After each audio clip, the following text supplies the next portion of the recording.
आप blood group बाबू का जरूर चेक करा लीजिएगा कि ऐसा ना हो आपको आगे प्रॉब्लम झेलनी पड़े। प्यारे बच्चों नमस्कार। आज हम लोग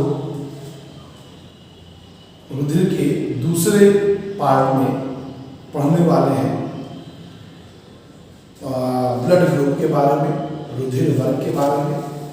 अगर आपने इससे पहले वाला वीडियो नहीं देखा है तो आप ज़रूर इससे पहले वाला ब्लड का वीडियो देखिएगा, जो इससे आपको पूरा डिटेल से जानकारी प्राप्त होगी। पहले वाले वीडियो में हम लोगों ने रुधिर क्या होता है, रुधिर के कितने पार्ट हैं, आरबीसी क्या होता है, डब्ल्यूबीसी क्या होता है, रुधिर प्लेटलेट्स क्या होती हैं, इनका क्या यूज़ है, इनकी जीवन काल क्या है, और हम लोगों ने रुधिर के कार्य आदि चीज़ें पढ़ी थी। इस वीडियो में हम लोग रुधिर वर्ग के बारे में पढ़ने वाले हैं। सन 1901 से पहले जब कभी किसी को ब्लड की जरूरत पड़ती थी और किसी का खून किसी को चढ़ा दिया गया तो कई बार देखा गया कि व्यक्ति की मौत हो जाती थी, रोगी की मौत हो जाती थी, उसके जो ब्लड जम जाता था, रुधिर के थक्के बन जाते थे। सोचा गया ऐसा क्यों? तो इसके बारे में सबसे पहले बताने वाले वैज्ञानिक हमारे थे कार्ल लैंडस्टीनर, जिन्होंने रुधिर वर्ग के बारे में बताया सन 1901 में। ये वक्त साइंस के लिए बड़ा इंपॉर्टेंट था। उधर फिजिक्स में थॉमसन के परमाणु मॉडल दिए जा रहे थे, रदरफोर्ड के परमाणु मॉडल दिए जा रहे थे। उसी समय जीव विज्ञान के भी क्षेत्र में बहुत काम हो रहे थे। फिजिक्स की बात करूं तो न्यूटन से लेके आइंस्टीन तक की जो फिजिक्स थी वो क्लासिकल फिजिक्स कहलाई। उसके बाद जो है वो फिजिक्स जो है आइंस्टीन ने जो दी वो क्वांटम फिजिक्स कहलाई। उसी समय बायो क्षेत्र में भी बड़ा काम हो रहा था, केमिस्ट्री के भी क्षेत्र में बड़ा काम हो रहा था और विज्ञान बहुत अच्छी रास्ते पे था। हम लोग बात कर रहे थे रुधिर की, जरा उस टॉपिक पे आते हैं। तो कार्ल लैंडस्टीनर ने देखा कि रुधिर वर्ग जो है सबका ब्लड ग्रुप अलग अलग होता है, देखने में सब एक जैसे तो मगर उनकी संरचना अलग है। अगर आज मुझे नहीं मालूम होता तो कई बार क्या होता है कि आपको ब्लड की जरूरत है, आपकी किसी बहुत खास व्यक्ति की जरूरत है, इसको जो है ब्लड की कमी हो गई, एनीमिया रो हो गया, तो आपका कोई बहुत खास है मान लीजिए, तो क्या करेंगे आप? अगर नहीं जानते ब्लड ग्रुप के बारे में तो फिर आप उसको अपना खून देना चाहेंगे। कोई भी आपका बहुत परम मित्र है, कोई भी है, आप समझ गए होंगे मैं किसकी बात करना चाहता हूँ। आपने तो अच्छा किया, मगर ब्लड ग्रुप आपका अलग है तो वो उससे रोगी की मौत भी हो सकती है। तो इसके लिए कार्ल लैंडस्टीनर ने ABO ये 3 वर्ग की खोज की, जबकि डी कैस्टिलो और स्टिवरी ने रुधिर वर्ग, चौथा रुधिर वर्ग AB बताया। मगर उससे सबसे पहले इनको ही याद है कार्ल लैंडस्टीनर, क्योंकि इन्होंने सबसे पहले रुधिर वर्ग के बारे में बताया कि रुधिर कितने प्रकार का होता है, और ये बताया था सन 1901 में, जिसके लिए इन्हें 1930 में नोबेल पुरस्कार भी दिया गया, जो वर्ल्ड का सबसे बड़ा पुरस्कार होता है, जो अपने क्षेत्र में अपने भी क्षेत्र में जो भी अच्छा काम करते हैं, विज्ञान के क्षेत्र में, संगीत के क्षेत्र में, शिक्षा के क्षेत्र में, उनको ये दिया जाता है। तो आज हम लोग इस रुधिर वर्ग के बारे में पढ़ने वाले हैं। आप लोगों ने पढ़ा कि जब किसी को खून किसी को दिया जाता है तो इसको रुधिर का आधान कहते हैं। ब्लड का लेना देना रुधिर आधान कहलाता है। देने वाले को दाता कहते हैं, डोनर कहते हैं, और ग्रहण करने वाले को रिसीवर कहते हैं, ठीक, ग्राही कहते हैं। जैसे किसी एक पिता है जिसने अपनी बिटिया किसी को दी, शादी की, शादी के बाद उसको दी, तो वो दाता कहलाएगा। और लड़के का पिताजी जिसने उस बिटिया को अपने घर लाया वो रिसीवर कहलाएगा, ग्राही कहलाएगा। तो जब रुधिर किसी को दिया जाता है तो वो दाता, देने वाले को दाता कहते हैं, लेने वाले को ग्राही कहते हैं। डोनर और रिसीवर, और इस क्रिया को बोलते हैं आधान। अब हम लोग आगे पढ़ते हैं कि रुधिर में कोई भी ब्लड ग्रुप किसी को क्यों नहीं दिया जा सकता, ऐसा उसमें क्या होता है। चलिए अब हम लोग समझते हैं कि ब्लड क्या है और किस कारण से हम अगर कुछ अलग ग्रुप दें तो रुधिर जम जाता है। आपने पढ़ा था कि ब्लड जो है उसमें मुख्य दो चीजें होती हैं। प्लाज्मा होता है जो 60% होता है, जो लिक्विड जैसा पदार्थ होता है जिसमें रुधिर कणिकाएं पाई जाती हैं जो 40% होती हैं। आपने पिछले वीडियो में वो रुधिर कणिकाओं के बारे में पढ़ा है, आरबीसी होती हैं, डब्ल्यूबीसी होती है और प्लेटलेट्स, उनके बारे में पढ़ा है। अब उनके बारे में आप पीछे वीडियो देख लीजिएगा। तो जो आरबीसी होता है, आरबीसी में एंटीजन पाया जाता है। ये एंटीजन ही ग्रुप निर्धारण करता है कि आपका रुधिर वर्ग ए है या बी है, ए बी है या ओ है। और प्लाज्मा में जो लिक्विड अवस्था में पाया जाता है जिसमें ये आरबीसी तैरा करते हैं, आरबीसी के कण तैरते हैं, उसमें दूसरा प्रोटीन पाया जाता है एंटीबॉडी। एंटीबॉडी को स्मॉल ए या स्मॉल बी से रिप्रेजेंट करते हैं, ये दो ही प्रकार की होती है, जबकि एंटीजन भी दो ही प्रकार के होते हैं, कैपिटल ए और कैपिटल बी से इनको डिनोट किया जाता है। मैंने बताया इसका ग्रुप निर्धारण इसी तरीके से होता है। अब हम लोग सीखते हैं कि किस अलग ग्रुप देने से क्यों रुधिर जमता है।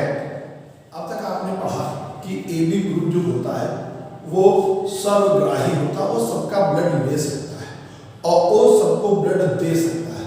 मगर ऐसा क्यों होता है, एकदम बहुत आसान ढंग से हम लोग सीखते हैं, जैसे डॉक्टर समझते हैं, सीखते हैं। आप जो मैं समझाने वाला हूँ उसके 10 मिनट बाद आपके अंदर ये कला आ जाएगी कि आपको माइक्रोस्कोप मिल जाए, आपको स्लाइड मिल जाए, आप ब्लड निकाल के आप चेक कर सकते हैं अपना ब्लड ग्रुप कितना है, कैसा है, कौन सा है, आपके घर वालों का, और आप जिसका भी और चेक करना चाहें बहुत खास व्यक्ति, ठीक, उसका भी चेक कर सकते हैं। एक बात और याद रखिएगा, जरूर चेक कर लीजिएगा, क्योंकि ब्लड शादी करने से पहले जैसे पंडित जी जब गुण धर्म चेक करते हैं, बताते हैं कितने गुण मिल रहे हैं, कितने नाड़ी दोष है या नहीं है, उसी तरीके से ब्लड भी जरूर चेक करिएगा। क्यों? क्योंकि अभी मैं आपको बताने वाला हूं कि अगर आपने शादी से पहले ब्लड नहीं चेक किया तो आपको एक मुश्किलात, एक बीमारी का सामना करना पड़ सकता है, उसके बारे में आप समझिएगा। तो जरा समझें, ये ब्लड ग्रुप है ए, आपको मालूम है एंटीजन के आधार पर ब्लड का निर्धारण होता है। तो होता क्या है कि आप आरबीसी लीजिए, बहुत स्लाइड से लीजिए पतली सी, ठीक, स्लाइड पर ऊपर एक प्रोटीन का खोल होता है जिसको बोलते हैं एंटीजन। क्या बोलते हैं? एंटीजन। अगर उसमें ये ए जैसी आकृति उभरी हुई दिख रही है आपको, तो आप समझ जाइए कि आपका ब्लड ग्रुप ए है। और ब्लड ग्रुप ए के साथ एंटीबॉडी भी होती है। एंटीबॉडी कुछ इस तरीके से होती है। अब प्रकृति देखिए बहुत स्मार्ट है, भगवान ने बहुत चीजें हमारे लिए अनुकूल बनाई हैं, हम ही प्रकृति से खिलवाड़ करके अपने विपरीत प्रकृति को करते जा रहे हैं। अब समझिए, ये इसका उभरा हुआ सिरा है और एंटीजन में ये इसका कर्व है। अगर क्या ये इसमें फिट हो सकता है? फिट हो सकता है? नहीं हो सकता। अगर ये इस तरीके से ना होकर इस तरीके से रहा होता तो ये इसमें फिट हो जाता, ये इसमें फिट हो जाता, और इससे क्या होता कि एंटीबॉडी जो प्लाज्मा में है, जो पानी जैसे तैर रही, वो धीरे धीरे जमने लगती, ये इसमें फंस जाते और धीरे धीरे डार्क होने लगता, रुधिर बहना बंद हो जाता, थक्के पड़ जाते और व्यक्ति की मौत हो जाती है। इसीलिए ब्लड ग्रुप चेक करके ही दिया जाता है। फिर समझिएगा, जो ए इस तरीके की उभरी हुई आकृति है, ये आपके ब्लड ग्रुप ए का निर्धारण करता है और इसमें इस तरीके से ये आपका कर्व जैसी रचना होती है जो इसमें फिट नहीं हो सकती, ठीक। अब जरा ब्लड ग्रुप बी समझिए।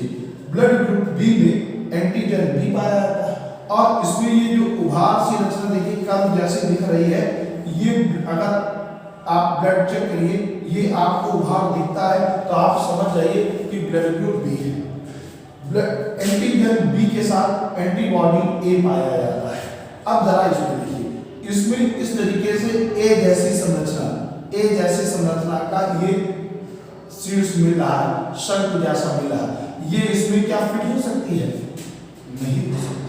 अगर ये इसमें फिट हो सकती होती तो फिर एक बार मैंने बताया कि ब्लड जो है जो तरल अवस्था में है वो धीरे धीरे डार्क हो जाता, ब्लड गाढ़ा हो जाता, क्योंकि ये इसमें फिट हो जाती और फिट हो जाते धीरे धीरे इसका स्कंदन होने लगता, रुधिर जमने लगता, और जब रुधिर जमता तो रोगी की मृत्यु हो जाती।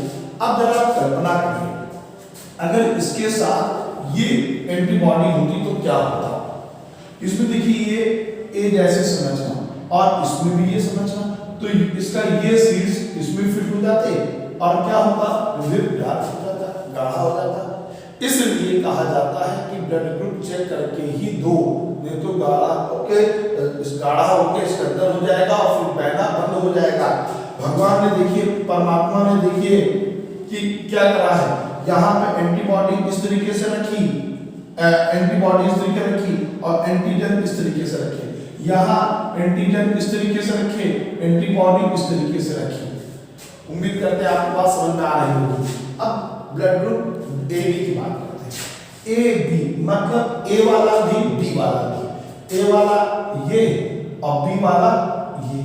अब जरा आप बताओ, इसमें अगर ये या ये इनमें से कोई भी एंटीबॉडी पाई जाती तो क्या होगा? बताइए क्या होगा? अगर एंटीबॉडी बी पाई जाती तो ये इसका कर्व इससे इसमें चिपक जाता, या ये वाला शीर्ष इसमें चिपक जाता, और क्या होता? रुधिर का स्कंदन हो जाता, रुधिर जम जाता, जो मैंने बार बार कहा। इसलिए परमात्मा ने इसमें कोई एंटीबॉडी ही नहीं बनाई, है ना? क्यों? क्योंकि इनमें से कोई भी होगा तो इससे चिपक जाएगा ये और व्यक्ति जो है वो मर। इसलिए इसको सर्वग्राही कहते हैं भैया, जब इसमें कोई एंटीबॉडी ही नहीं होती, ये दोनों शीर्ष पाए जाते हैं, दोनों ले सकते हैं, सभी का ले सकते हैं ग्रुप। ठीक, अब बात करते हैं अगले की, एंटीजन ओ मतलब ये ओ, इसमें कोई भी शीर्ष, इसमें जो ब्लड लेंगे, आरबीसी लेंगे, उसके ऊपर जो खोल होता है प्रोटीन का जिसका एंटीजन बोलते हैं, उस पर कोई शीर्ष नहीं पाया जाता, मगर इसमें एंटीबॉडी दोनों पाई जाती है, ये दोनों। अब देखिए इसमें कोई शीर्ष ही नहीं तो क्या इसमें चिपकेगा? काहे से खून स्कंदन होगा, गाढ़ा होगा, है ना? इसलिए इसमें दोनों एंटीबॉडी पाई जाती है। अच्छा, अब यहाँ पे एक बात और बताना चाहूँगा, एंटीबॉडी में दोनों पाए जाने से व्यक्ति बीमार बड़ा कम पड़ता है। आप जानते हो आपके रुधिर की, आपके शरीर की रोगाणु से रक्षा एंटीबॉडी करते हैं, इसमें दोनों पाई जाती है। तो देखा गया है प्रायः कि एंटीबॉडी जिसमें दोनों पाई जाती है ब्लड ग्रुप को, वो बीमार कम पड़ते हैं, जबकि ए बी ग्रुप जो है जिसमें एक भी एंटीबॉडी नहीं पाई जाती तो वो व्यक्ति अधिकतर बीमार पड़ते हैं। अगर आप बार बार बीमार पड़ते हैं, जल्दी बीमार पड़ते हैं, तो आप जरूर ब्लड ग्रुप चेक कराएं, क्या उसका कारण ये ब्लड ग्रुप तो नहीं है, वैसे और भी कारण हो सकते हैं, ब्लड ग्रुप भी हो सकते हैं। आप उम्मीद करते हैं समझ में आया होगा कि इसमें कि हम लोग क्यों किसी अदर रुधिर के वर्ग को हम ग्रहण नहीं कर सकते और दे नहीं सकते। अब आपने इसके बारे में, इसके बाद आपने पढ़ा है एक और चीज कि blood group A positive, B positive, A negative, B negative, ये क्या होता है इसके बारे में समझिए। एक वैज्ञानिक थे वीनस, और वीनस ने 1940 में जब ब्लड के बारे में जानकारी ले रहे थे तो उन्होंने कुछ बंदरों को पकड़ा, लाल मुंह वाले बंदर, उनको रीसस बंदर कहते हैं, रीसस बंदर, लाल मुंह वाले आपने देखे होंगे। ठीक, उनका ब्लड चेक किया तो उनके ब्लड में इन्होंने देखा कि एक चौकोर आकृति और पाई गई, एंटीजेन्स में एक और पाया गया चौकोर आकृति का, वो कुछ इस तरीके से था, कुछ इस तरीके का था। ठीक, अब इन्होंने नई चीज थी, इन्होंने बहुत से बंदरों का ब्लड ग्रुप चेक किया, मगर देखा सब में नहीं पाया गया। कुछ में ही पाया गया। तो जिनमें ये चौकोर जैसी आकृति पाई जाती है जिस ब्लड ग्रुप में, उसको कहते हैं पॉजिटिव, और जिसमें ये आकृति नहीं पाई जाती उसको कहते हैं निगेटिव। अगर आप अपना ब्लड निकालिए, स्लाइड पे डालिए, माइक्रोस्कोप से देखिए, अगर ये चौकोर आकृति है तो आप पॉजिटिव हैं, अगर ये आकृति नहीं है तो आप जो है वो निगेटिव है। उम्मीद करते हैं समझ गए होंगे कि पॉजिटिव और निगेटिव क्या होता है। ये चारों के होते हैं, आप ब्लड ग्रुप ए के हो या बी के हो, ए बी के हो या ओ के हो। तो अगर रिसर्च बंधन का ना होता, उन्होंने अध्ययन ना किया होता 1940 में, तो हम पॉजिटिव निगेटिव चीजें नहीं समझ पाते कि ए पॉजिटिव बी पॉजिटिव क्या होता है। अब इससे संबंधित एक बीमारी होती है। चलिए, अब आपने सीखा कि क्यों जो है ब्लड ग्रुप किसी को देते हैं और क्यों रुधिर जम जाता है। अब हम लोग एक बार फिर सरसरी समझते हैं कि कौन इसको ब्लड दे सकता है, ले सकता है। ए वाला ए वाले को दे सकता है, बी वाला बी वाले को दे सकता है, ए बी वाला ए बी वाले को दे सकता है, ओ वाला ओ वाले को दे सकता है। मगर ए बी जो है वो सर्वग्राही है, वो ए का भी ब्लड ले सकता है, वो बी का भी ब्लड ले सकता है, वो ओ का भी ब्लड ले सकता है। इस प्रकार इसको सर्वग्राही कहते हैं। जबकि ओ वाला सर्वदाता है, ये ए को भी दे सकता है, ये बी को भी दे सकता है, ये ए बी को भी दे सकता है, ये ओ को भी दे सकता है। ये जो है वो सर्वदाता कहलाता है। अब यहाँ पे एक पॉजिटिव और निगेटिव से संबंधित अगर चीजें बताऊं कि ओ पॉजिटिव या निगेटिव वाला सर्वदाता होता है, तो आप याद करो जिसमें विशेष बंधन के चौकोर आकृति नहीं पाई जाएगी वो सबको दे सकेगा, वो सबको दे सकेगा। जबकि ए बी पॉजिटिव वाला जिसमें विशेष बंधन का वो चौकोर आकृति पाई जाएगी तो वो सबका ब्लड ले सकेगा। अगर सिर्फ ए बी के बीच पूछा जाए तो आप ए बी कहेंगे, अगर पॉजिटिव निगेटिव के रूप में भी पूछा जाए तो आप कहिएगा ए बी पॉजिटिव वाला सर्वग्राही होता है और ओ निगेटिव वाला सर्वदाता होता है। अब हम लोग टेबल समझते हैं। अब हम लोग अब तक आप सीख ही गए होंगे कि हम लोग जो है ब्लड ग्रुप क्या होता है, किसके आधार पर निर्धारण इसका किया जाता है, कोई किसी को ब्लड क्या नहीं दे सकता और क्यों सबका ब्लड कोई क्यों नहीं दे सकता। जरा एक बार फिर से देखते हैं जल्दी से। ब्लड ग्रुप ए जिसका एंटीजन ए पाया जाता है, आपको पता है एंटीजन के आधार पर होता है, इसमें एंटीबॉडी अपोजिट पाई जाती है। भारतीयों में इसकी प्रतिशत मात्रा लगभग 23.5% है। जबकि ब्लड ग्रुप बी इसमें एंटीजन बी पाया जाता है, एंटीबॉडी ए पाई जाती है अपोजिट, और भारतीयों में इसकी प्रतिशत मात्रा जो होती है वो 34.5% होती है। जबकि ब्लड ग्रुप ए बी है, इसमें एंटीजन ए बी पाया जाएगा, इसमें कोई भी एंटीबॉडी नहीं पाया जाता। फिर याद दिला रहा हूं, उसमें कोई भी एंटीबॉडी नहीं पाया जाता, इसलिए सबसे ज्यादा बीमार रहते हैं। तो अब भारतीयों में प्रतिशत मात्रा इसकी होती है 7.5।